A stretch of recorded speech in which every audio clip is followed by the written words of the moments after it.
कपड़े धोने वाली बहू। शादी के पहले से ही विभा को कपड़े धोने का बड़ा शौक था। कभी नल के नीचे तो कभी तालाब के पास। अरे मेरी नीली वाली लुंगी नहीं दिख रही है। विभा की अम्मा, कहाँ रखी है लुंगी? अरे वो तो विभा ने परसों ही धोकर रखी थी आपकी अलमारी में, देखो वहीं होगी। वो ना मैंने आज धो दी, मुझे लगा कि गंदी हो गई होगी। अरे कैसे गंदी हो गई थी? उसे तो मैंने पहना भी नहीं। हे भगवान, इस लड़की के कपड़े धोने की आदत से परेशान हो गया हूँ मैं।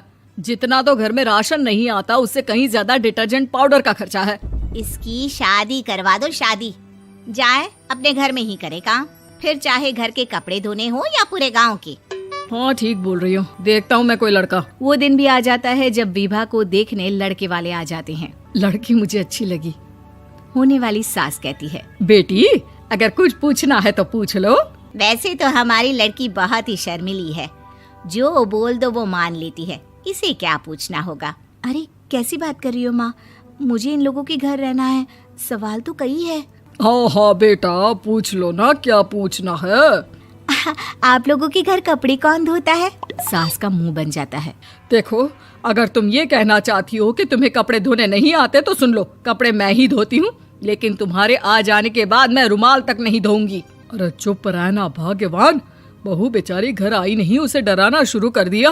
वो क्या है ना बिटिया, अभी तक तो ये कल्लू की माँ ही धोती थी, लेकिन अब तुम्हारे पापा तो दहेज में वॉशिंग मशीन देंगे ही। तभी विभा की माँ बोल पड़ती है, सवाल भी पूछा तो क्या। वैसे भाई साहब, मशीन की तो फिर भी कपड़े धोने की कैपेसिटी होती है। मतलब जो बिटिया दे रहे हैं ना विभा, इसे कपड़े धोने का बहुत शौक है। ये आप लोगों के क्या, आस पड़ोस गांव मोहल्ले सबके कपड़े धो दे और उफ तक ना करे। बाहर देखा नहीं आपने कितने कपड़े सूख रहे हैं?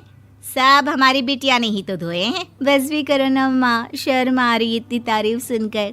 और तो और एक दाग निकाल कर दिखाओ तो मान जाऊं। हाँ अच्छा, माफ करना बेटा, मैंने गलत समझा। हमें तो रिश्ता बहुत पसंद है। और ऐसे जुड़ जाता है रिश्ता कपड़े धोने का शौक रखने वाली विभा का। उसकी शादी हो जाती है कोयला फैक्ट्री में काम करने वाले कल्लू के साथ। शादी के बाद अचानक विभा चिल्लाती हुई सास के पास आती है। सासू माँ, अरे सासू माँ कहाँ है आप? ये तो धोखा है, धोखा दिया आप लोगों ने मुझे। इसे ससुर के चक्कर के बारे में पता चल गया। अरे तो उसमें तुझे क्यों धोखा मिला है? अरे नल में पानी नहीं आता, कपड़े कैसे कब धुलेंगे? अच्छा, तू पानी नहीं आ रहा उसकी बात कर रही है। तो आपने क्या सोचा? कुछ नहीं। अच्छा, तेरी माँ ने कहा था कि कपड़े धोने का शौक है तुझे, याद आया मुझे। शौक बोलकर कपड़े धोने वाले मेरे जुनून को कम ना आके सासू माँ, कपड़ा धोना मेरा गुरूर है। तभी पति भी वहाँ आ जाता है। अभी मैंने इसे सनी देओल की फिल्म दिखाई है, उसी के डायलॉग मार रही है माँ। अच्छा सुन, साफ साफ बता रही हूँ, पानी सुबह 4 से 6 और शाम को 10 से 12 आता है, समझी? विभा टाइमिंग सुनकर हैरान हो जाती है। ये क्या भूतों का मोहल्ला है? सुबह 4 बजे उठकर कौन कपड़े धोता है? 4 बजे टंकी में पानी जाता है, फिर सारा दिन धोना ना, किसने मना किया?